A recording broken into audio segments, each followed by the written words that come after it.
Praise Lord. आज की सुबह के लिए प्रभु यीशु मसीह का हम धन्यवाद करते हैं कि परमेश्वर ने अनुग्रह दिया है उसकी महिमा सेवा करने के लिए। आज फिर एक बार एक महत्वपूर्ण विषय के साथ हम आज आए हैं ताकि हम परमेश्वर की महिमा करें। जी हाँ, आज का वचन भी थोड़ा कड़वा होगा। जी हाँ, आज का वचन भी थोड़ा कड़वा होगा। ये मुंह को कड़वा लगता है लेकिन पेट में जाके बराबर हमें आशीष देता है। कई बार ऐसा होता है कि हमारे कानों को मीठा सुनने की आदत रहती है और परमेश्वर का वचन खट्टा है, मीठा है, कड़वा है ना। अलग अलग स्वाद है परमेश्वर के वचन का। हमें उसका स्वाद लेना है और आशीषों को प्राप्त करना है। एक तरह के एक जैसे संदेश सुनना हमारे लिए कई बार अच्छा नहीं होता है। इसलिए परमेश्वर का वचन हमें क्या सिखाता है, इन बातों पर हम बात करेंगे। और इसलिए मैंने शुरू में कहा कि थोड़ा कड़वा रहेगा। जी हाँ, थोड़ा कड़वा रहेगा। पचा लीजिए, सुन लीजिए, स्वीकार कर लीजिए और परमेश्वर की महिमा कीजिए। जी हाँ, आज का जो हमारा संदेश होगा वे प्रभु के नहीं है। हमारा विषय है वे प्रभु के नहीं है। They are not belong to the Lord. जी हाँ, they are not belong to the Lord. वे प्रभु के नहीं है। अब ये कैसा विषय है? वे प्रभु के नहीं है। कौन प्रभु के नहीं है, जिसके विषय में हम बात करेंगे। थोड़ा जांचने का प्रयास करेंगे कि इस लिस्ट में कहीं हम तो नहीं है कि हम अब तक कहते थे कि हम प्रभु के हैं और ये लिस्ट या फिर ये वचन में समझा रहे हैं कि वे प्रभु के नहीं है। जी हाँ, मैंने शुरू में कहा थोड़ा कड़वा जरूर रहेगा लेकिन हमारे लिए, आशीष के लिए और हमें प्रभु में बढ़ाने के लिए बड़ा लाभदायक होगा। हर कोई यीशु प्रभु की चर्चा करता है। बहुत सारे लोग यीशु प्रभु की चर्चा करते हैं। कोई अच्छी मनसा से करते हैं, कोई बुरी मनसा से करते हैं। लेकिन मैं बताना चाहता हूं, हर कोई जो यीशु की चर्चा करता है वो प्रभु का नहीं है। कभी कभी ये गलत फहमी हो जाती है कि कोई भी व्यक्ति यीशु का नाम लेता है, यीशु के बारे में गाना गाता है, यीशु के बारे में वचन सुनाता है या यीशु के बारे में जो कुछ करता है वो प्रभु का है, ऐसा हम सोचते हैं। जी हां, ऐसा बिल्कुल भी नहीं है। ये जरूरी नहीं है कि वो प्रभु का है। आगे कुछ वचनों को पढ़ेंगे तब आपको ये बातें समझ में आएंगी। ऐसा मैंने इसलिए कहा क्योंकि परमेश्वर को धोखा देने वालों की तादाद बढ़ चुकी है। जी हां, परमेश्वर को धोखा देने वाले की संख्या बढ़ चुकी है।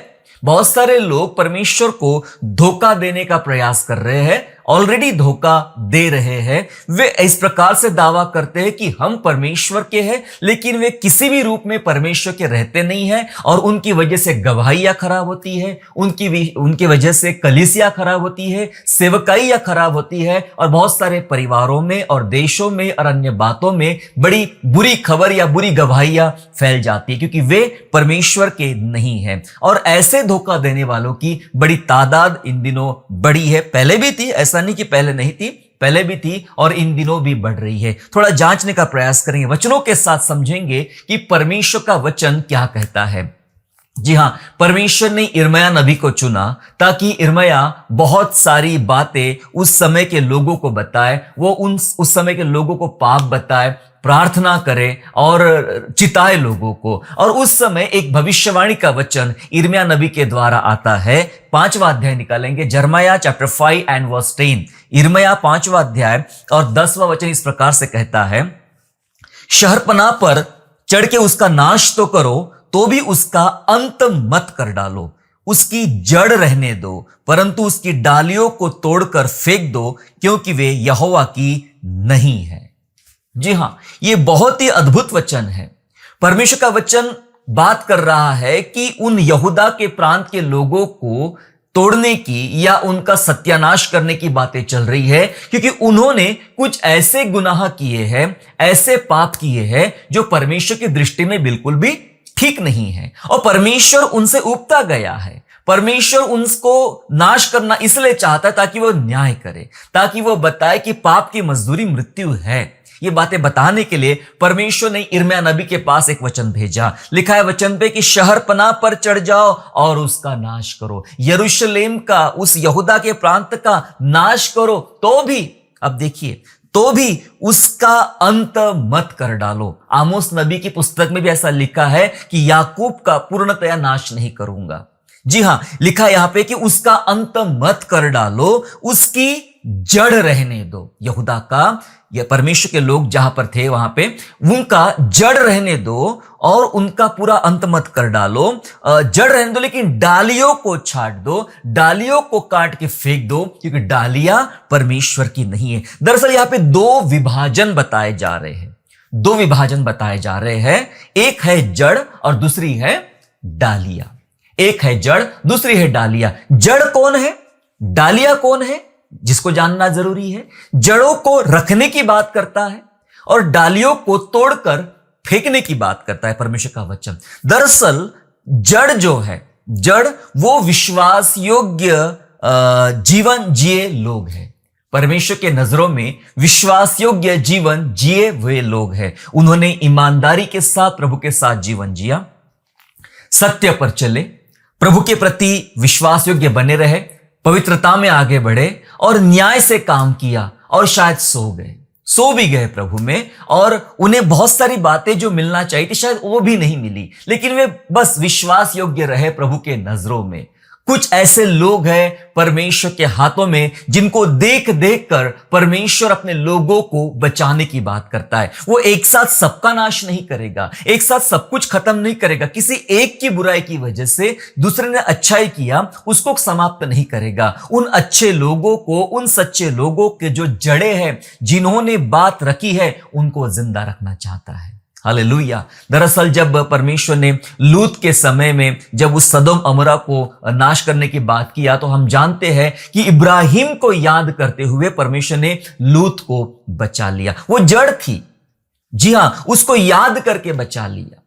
तो परमेश्वर चाहता नहीं कि पूर्णतया से जड़ खत्म कर दी जाए। जिन लोगों ने मिशनरी का, विश्वास योग्यता का, सेवकाई का और ईमानदारी का जीवन जिया है, उनका नाम, उनके काम वो रखना चाहता है। लेकिन इसके ऊपर जो घर बने हुए हैं, जी हां, रद्दा चढ़ाया गया है, घर बने गए हैं, नए नए लोग आते हैं, नई नई चीजें होती है, वे दावा करते हैं कि हम परमेश्वर का है। दरअसल ये डालिया है। ये प्रयास करते हैं या समझाना चाहते हैं कि हम उसी जड़ों के साथ जुड़े हुए हैं, लेकिन परमेश्वर के वचन में लिखा है उनकी डालियों को काट के फेंक दो। डालिया वो है जो अपनी आप को प्रभु का कहते तो है लेकिन है नहीं। डालिया वो है, कहते तो है प्रभु के, लेकिन वो है नहीं, क्योंकि उनके अंदर पाप चलते चलते और चलते रहता है।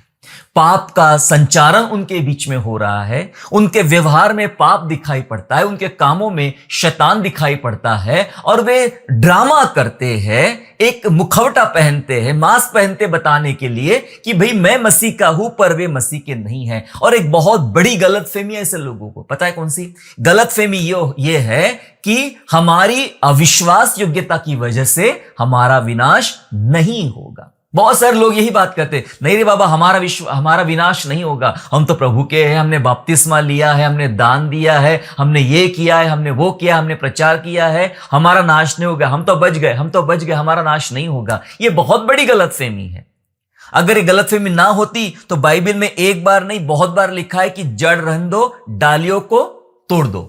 गलतफहमी का उत्तर बाइबल में है, जो परमेश्वर के नहीं है, प्रभु के नहीं है, प्रभु उन्हें नाश करेगा। यह वचन हमने पढ़ा है यिर्मयाह नबी की पुस्तक में, और उसके अलावा भी पुराने नियम में और नए नियम में बहुत बार ऐसे वचन आते हैं जो ये बात बताते हैं कि परमेश्वर उन तमाम लोगों का नाश करेगा जो परमेश्वर के नहीं है। इसलिए आज हमें जानना है कि वे प्रभु के नहीं है जिन्हें काटा जाएगा, जिन्हें नाश किया जाएगा, जिनका सत्यानाश किया जाएगा। इन बातों को हमें जानना और समझने की आवश्यकता है। और जब परमेश्वर अपनी प्रजा को मिस्र में से निकाल कर ले गया, तो उनको तक नहीं छोड़ा परमेश्वर ने, जिन्होंने पाप किया, जिन्होंने परमेश्वर के विरोध में आए। एक दिन में 23,000 मारे गए, ऐसे बहुत सारी संख्या बाइबल में बताई जाती है। परमेश्वर नहीं छोड़ता। इसलिए ऐसी गलत फहमियों में ना रहे, हमें बदलने की आवश्यकता। यह वचन डराने के लिए नहीं है, यह वचन बदलने के लिए है। हालेलुया। ये वचन हमें चेंज करने के लिए है, ताकि हम संसार के या शैतान के बन चुके हैं वो छोड़कर वापस प्रभु के पास आ जाए और प्रभु के बन जाए। इसलिए आज हम सीख रहे हैं कि वे प्रभु के लोग नहीं हैं या वे प्रभु के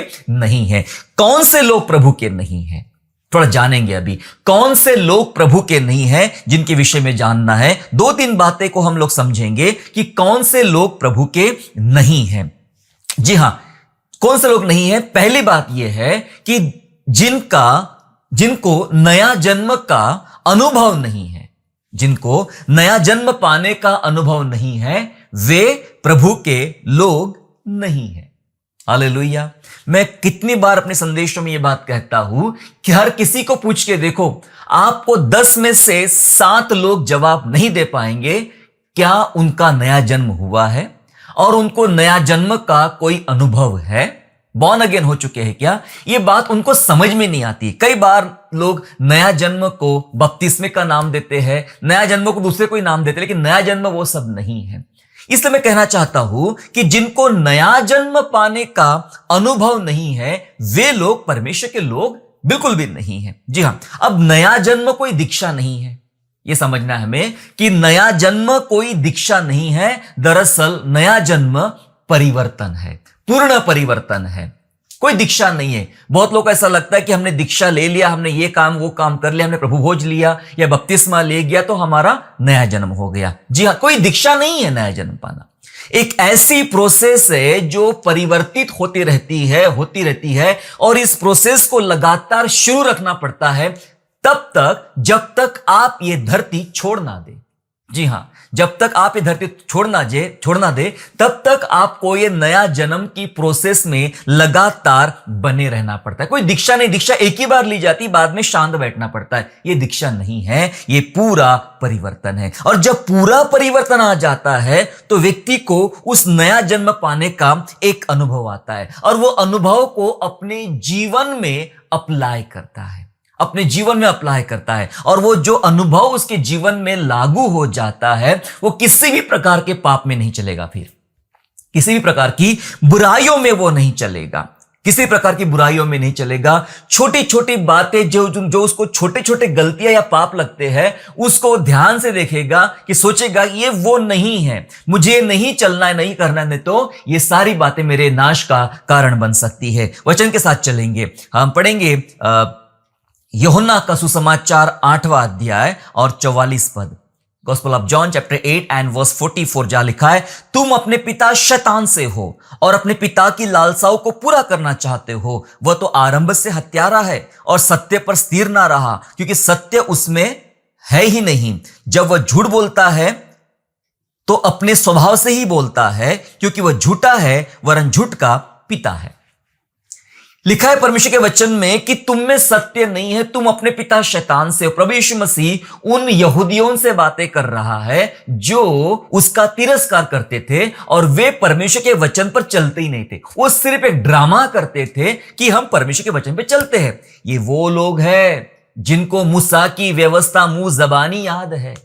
ये वो लोग हैं जो बाइबल का अभ्यास करते थे, रेगुलर आराधनालय में जाते थे, प्रार्थना करते थे, उपवास करते थे। ऐसे लोगों को यीशु ने कहा, तुम अपने पिता शैतान से हो। शैतान से हो क्योंकि वह झूठ बोलता है वरन झूठ का पिता है। मतलब जिसके अंदर वो शैतान का आत्मा है, वो झूठ बोलेगा और झूठ पे चलेगा। अब झूठ बोलना कितनी सामान्य बात हमें समझ में आती है।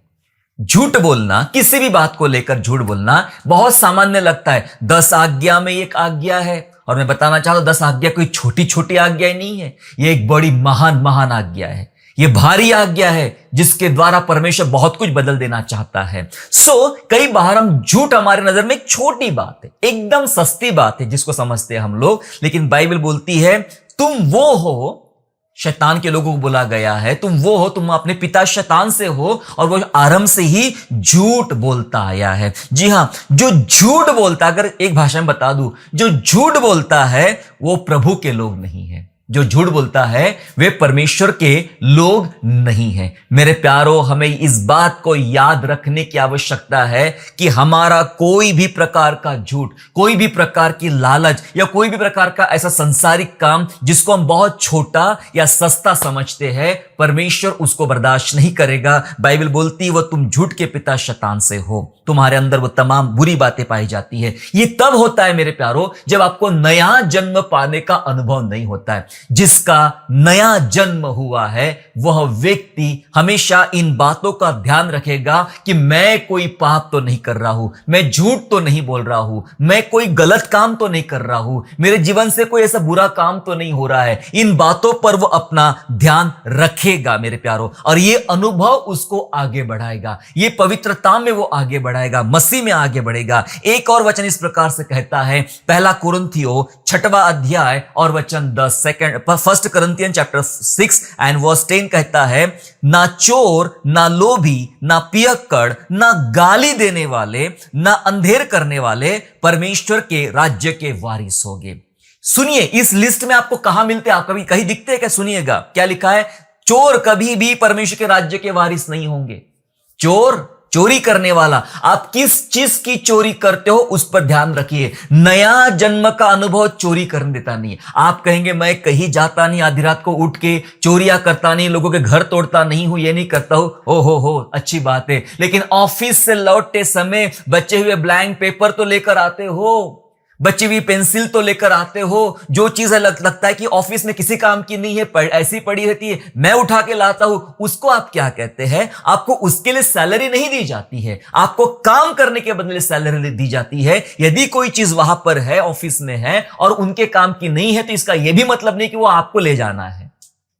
सोचना है, नया जन्म पाया व्यक्ति इधर भी ध्यान देता है। कौन सी इस लिस्ट में हम कहां पर है, इस बात को भी हमें जानना है। लिखा है वचन में कि चोरी करने वाले परमेश्वर के लोग नहीं हैं, लोभ करने वाले, लोभ किसी भी तरह का लालच या लोभ रखने वाले परमेश्वर के लोग नहीं है। क्या आपको किसी बात का लालच है? खुद को जांचे। पियक्कड़, बोले कभी कभी थोड़ी थोड़ी लिया करो। पियक्कड़ चाहे थोड़ी लो चाहे ज्यादा लो, परमेश्वर के लोग नहीं हो सकते, परमेश्वर के राज्य में उनका कोई जगह नहीं है। सो पियक्कड़ भी नहीं आएंगे, परमेश्वर के लोग नहीं है वे। न गाली देने वाले, हो कभी कभी हमारे मुंह में ऐसी ऐसी गालियां होती है, बिल्कुल इंस्टॉल होती है, पहले से ही बाय डिफॉल्ट पे इंस्टॉल होती है, और कभी कभी वो जब झगड़ा होता है, कुछ होता है, बराबर निकलती है। सो गाली देने वाले भी परमेश्वर के लोग नहीं हैं, और ना अंधेर करने वाले मतलब न्याय बिगाड़ने वाले, बुरा काम करने वाले, सत्यानाश करने वाले, ये लोग कभी भी परमेश्वर के राज्य के वारिस नहीं होंगे। बाइबल बता रही कौन से लोग प्रभु के नहीं है। मैंने कहा जिनको नया जन्म पाने का अनुभव नहीं है, क्योंकि एक बार जब आपको नया जन्म पाने का अनुभव हो जाता है तो आपकी दशा और दिशा दोनों बदल जाती है, और आप छोटी छोटी बातों पे आपका नजरिया जाता है कि ये बात मेरे लिए अपराध होगी, ये बात मेरे लिए पाप होगा। ये नया जन्म पाने का अनुभव है मेरे प्यारो। नया जन्म पाया व्यक्ति परमेश्वर के अनुसार अपना जीवन जीता है, परमेश्वर के लिए अपना जीवन जीता है। इसलिए इन बातों को हमें जानना और समझना आज हमारे लिए बहुत जरूरी है। मैंने पहली बात बताया कि नया जन्म का अनुभव जिसको नहीं है वे परमेश्वर के लोग नहीं हैं। हम सीख रहे हैं वे प्रभु के नहीं हैं। अब दूसरी बात को हमें जानने की आवश्यकता है कि कौन प्रभु के लोग नहीं हैं, कौन से लोग प्रभु के नहीं है। पहली बात को हमने सीख लिया है, जान लिया है। अब दूसरी बात को देखते हैं कि कौन से लोग प्रभु के लोग नहीं हैं, प्रभु के जन नहीं हैं। दूसरी बात है जो आत्मा के द्वारा नहीं चलते। जी हां, जो आत्मा के द्वारा नहीं चलते हैं वे परमेश्वर के लोग नहीं हैं। हम सीख रहे हैं they are not belong to the Lord, वे प्रभु के बिल्कुल भी नहीं है। हमने क्या सीखा था? यिर्मयाह नबी की पुस्तक में सीखा कि जड़ को रहने दो, डालियों को काट डालो, नाश नहीं करना है। जिन लोगों ने ईमानदारी का, विश्वास योग्यता का जीवन जिया उनको रहने दो, और वो लोग जो ड्रामा करते मसीह होने का, विश्वासी होने का, उनको काट डालो। ऐसा लिखा है वचन में। तो मैंने कहा, मैं सिखा रहा हूं कि जो आत्मा के द्वारा, पवित्र आत्मा के द्वारा नहीं चलते हैं वे परमेश्वर के लोग नहीं हो सकते। आत्मा की क्या भूमिका है हमारे जीवन में? कभी कभी पवित्र आत्मा के बारे में हमारे मन में गलतफहमी हो जाती है कि पवित्र आत्मा मतलब जोर जोर से नाचना, कूदना, चिल्लाना, गिर जाना, चीखना, यही सब नहीं। ये हो सकता है कुछ अनुभव है लोगों का, लेकिन ये जरूरी है हमारे लिए कि आत्मा एक स्वयं परमेश्वर है। पवित्र आत्मा स्वयं परमेश्वर है, और बाइबल में यीशु ने हमें सिखाया कि मैं जा रहा हूं और तुम्हारे लिए सहायक भेजूंगा। पवित्र आत्मा सहायक है, और सहायक क्या करता है? हमें जीवन जीने में सहायता करता है।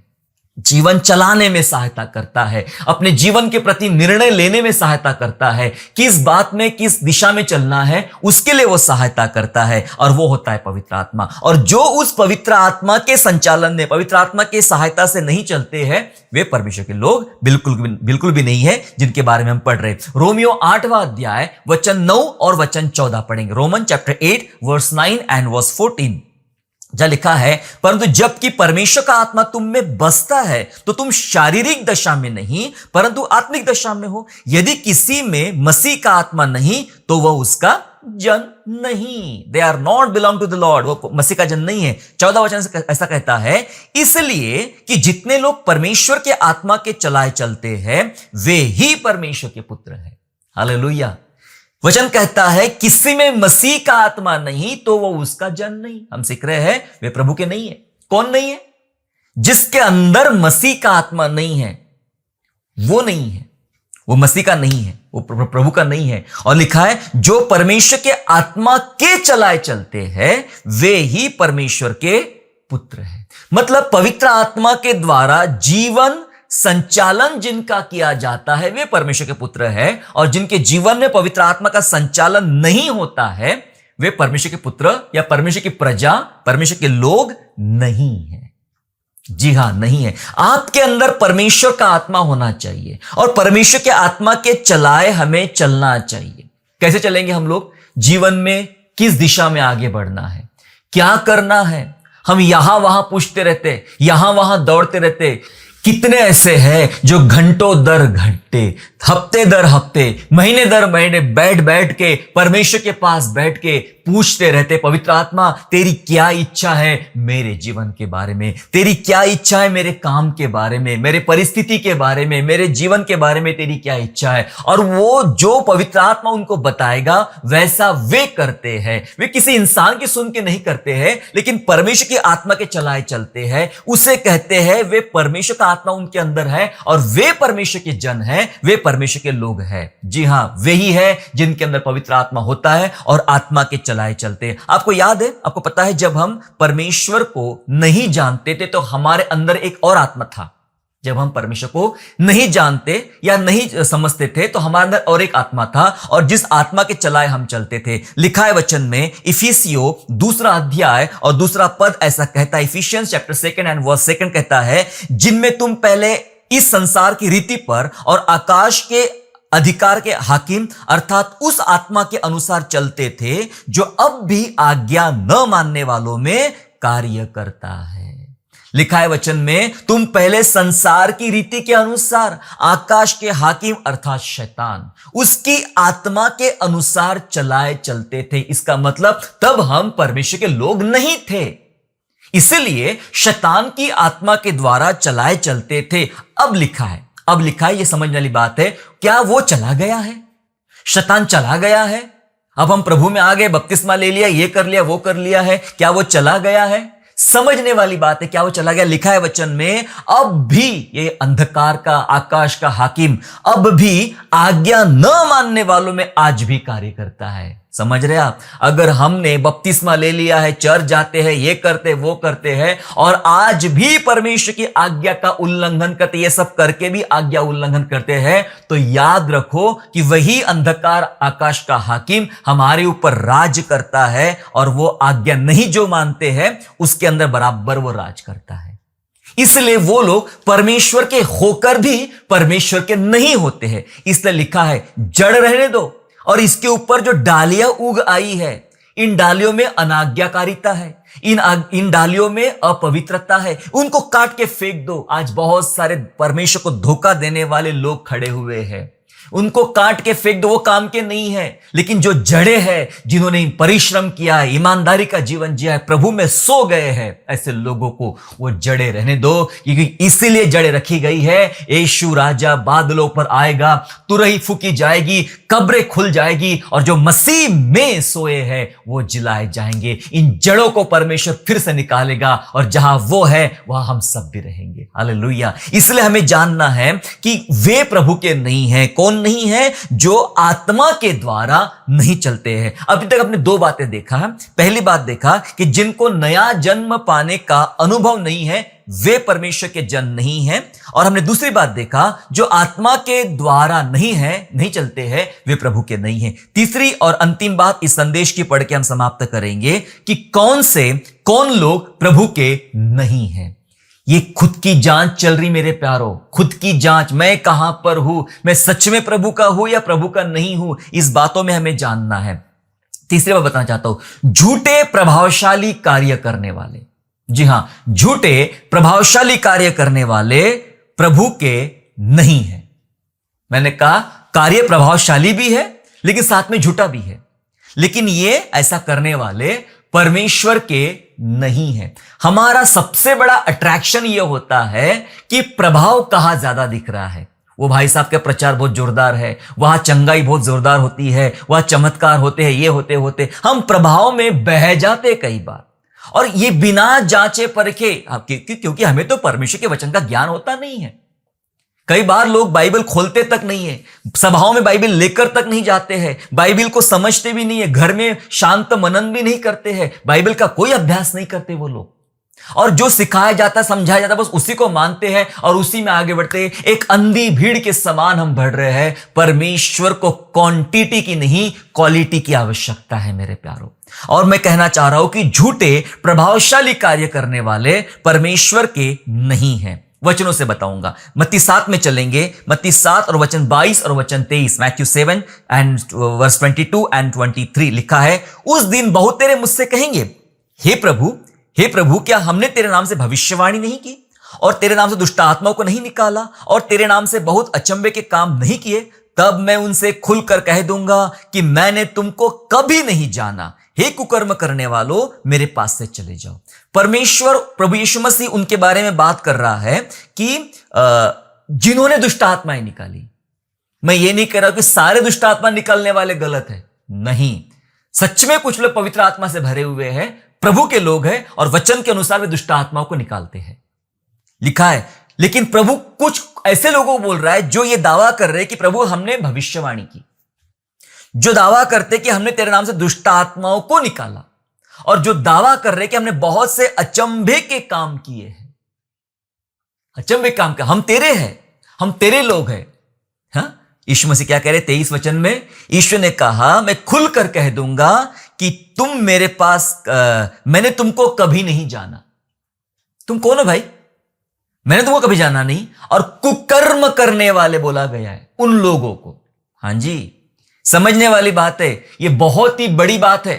कुकर्म करने वाले बोला किनको? जिन्होंने झूठ तरीके से भविष्यवाणी किया, झूठे तरीके से दुष्ट आत्माओं को निकाला, झूठे तरीके से अचंभे के काम किए, उनको कुकर्म करने वाले बोला है। लिखा है मेरे पास से चले जाओ। जी हां, झूठे प्रभावशाली कार्य करने वाले, सेवकाई की सफलता वर्सेस सच्ची धार्मिकता। हमारा प्रभाव या हमारा आकर्षण का केंद्र बन जाते ऐसे लोग या ऐसी बातें जहां हम सेवकाई की सफलता को देखते लोगों के भीतर में। ओहो, क्या उसकी सेवा चल रही है, क्या काम चल रहे हैं, क्या चर्च चल रहा है, बहुत व्यक्ति सफल हो रहा है, भीड़ आ रही है, नाम हो रहा है, शौहरत हो रही है, टीवी पे आते हैं, जगह जगह प्रचार सभा की जाती है, इन्हीं बातों को देखा जाता है। लेकिन कभी भीतर की सच्ची धार्मिकता पर नजर नहीं दी जाती है। हमें जांचना है। अगर आपको समझना है, पुराने मिशनरियों की किताबें पढ़ना शुरू कर दीजिए, कैसा वे जिए हैं। वे कभी इतने पॉपुलर नहीं हुए, कभी इतने फेमस नहीं हुए, ऐसे ऐसे लोग जिनके बारे में आप जानते भी नहीं हो और परमेश्वर उनसे प्रसन्न हुआ। हालेलुया, ऐसे लोगों के बारे में। इसलिए सच्ची धार्मिकता क्या है उसको जानना जरूरी है। हमें इस बात से नहीं नापना किसी को कि फलाना व्यक्ति उसकी सेवकाई में सफलता को प्राप्त कर रहा है, उसकी सेवकाई बड़ी सफलतापूर्वक आगे बढ़ रही है। हमें थोड़ी जांच करने की आवश्यकता है। इस वचन पढ़ने के बाद ऐसा लगता है कि हमें जांच करने की आवश्यकता। कई बार उत्तेजित प्रचार बहुत अच्छा लगता है। उत्तेजित प्रचार या चमत्कार जो होते हैं, मैं बताना चाहता हूं, कई बार शैतान के प्रभाव के द्वारा यह संभव है। हालेलुया। मैंने कहा शुरुआत में थोड़ा कड़वा होगा। मैं बताना चाहता हूं, कई बार शैतान के प्रभाव के द्वारा यह संभव है कि एक बहुत ही अच्छा उत्तेजित प्रचार किया जाए, चमत्कार किए जाए, ये किए जाए, भीड़ बढ़ाई जाए, ये किया जाए, एक बार भीड़ इकट्ठा होना शुरू हो जाए और फिर धमाका करेंगे उसके बीच में। पता है ऐसा होता क्या? मैं ऐसा क्यों बताना चाह रहा हूं? आपको शायद ये लग रहा है अभी कि भाई साहब जो है ये विरोध में है। बिल्कुल भी नहीं। मैं विश्वास करता हूं अन्य भाषा पे, मैं विश्वास करता हूं दुष्ट आत्माओं को निकालने पे, और मैं विश्वास करता हूं शैतान को भगाने पे, बीमारों की चंगाई पे। यह हमारा विश्वास है जो बाइबल बात करती है। लेकिन इसके आड़ में जो झूठी बातें हो रही, जिसके बारे में यीशु ने कहा मैंने तुमको कभी समझा नहीं, जाना नहीं, मैं तुमको नहीं पहचानता, दूर हो जाओ मेरे सामने से। जी हां, कई बार ये उत्तेजित प्रचार या उत्तेजित चमत्कार शैतान के प्रभाव द्वारा संभव है। ऐसा होता है क्योंकि शैतान, ये तरीका है शैतान का काम करने का। वो हमारे लोगों में ऐसे लोग मिक्स कर देता है जिनको पहचानना कई बार मुश्किल हो जाता है, क्योंकि वे लोग वचन की और परमेश्वर का जो मूल्य है उसको खो देते हैं और आपका ध्यान इन बातों पर ज्यादा आकर्षित कर देते हैं।